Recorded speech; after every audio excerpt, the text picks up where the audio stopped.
May bago nga akong... Tagal ng meeting, magpirma ng ano. Card niya, kukunin niya yung mga isang...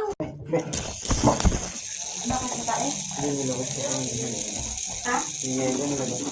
Ay, yan ang nilabas ko. Ay! Ito oh! Na.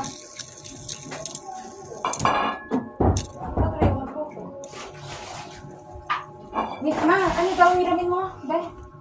Yung bagta. Nabak pa? Hiramin mo na niya kasi babalik ko sa Cordina? Oo. Pero umaanda ka dumating ko? Alas 7 nandun na ako. Bibilisan na kami ba, di ba? Maaga. Umulan. Kala ko kasi malayo. Yung pala may mga toll plaza na dinadaan. Alas may ang dinanan nyo? Oo. Alas 7 pa lang nakarating na. Oo, maaga ka talaga doon. Pero sabi nyo, maaga ka pa, diba? Sabi mo, Yung... maaga ka pa rin sila. Hindi ta. Nagtambay ako ng ano. Nagtambay ako ng McDo. Tapos 11 na ako pumunta naman.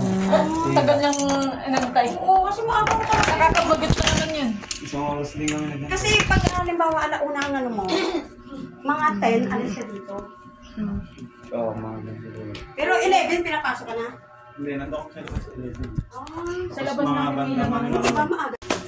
Oo, gumagawa nila. Yeah. Saka ano pa ba ni? Bumabasa naman siya, ba? Marunong magsulat. Tita! Di ba ni? Nagsusulat. Untik pa akong pabalikin sa tela doon. Kain muna tayo guys. Break time muna. Nagkit naman ito eh. Again, yes. Akan na, dali.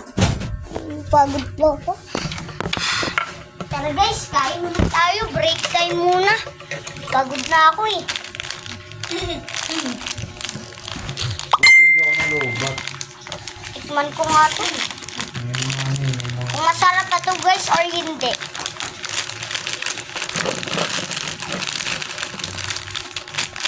Yay! Uy, bakit ganito? Tingi. Tak! Sarap. Time kwento pa. Tanggal mo ng mga basura dyan. Ha? Sa? Sahod? Guys, pag naubos nyo na to, maaanghangan ta kayo.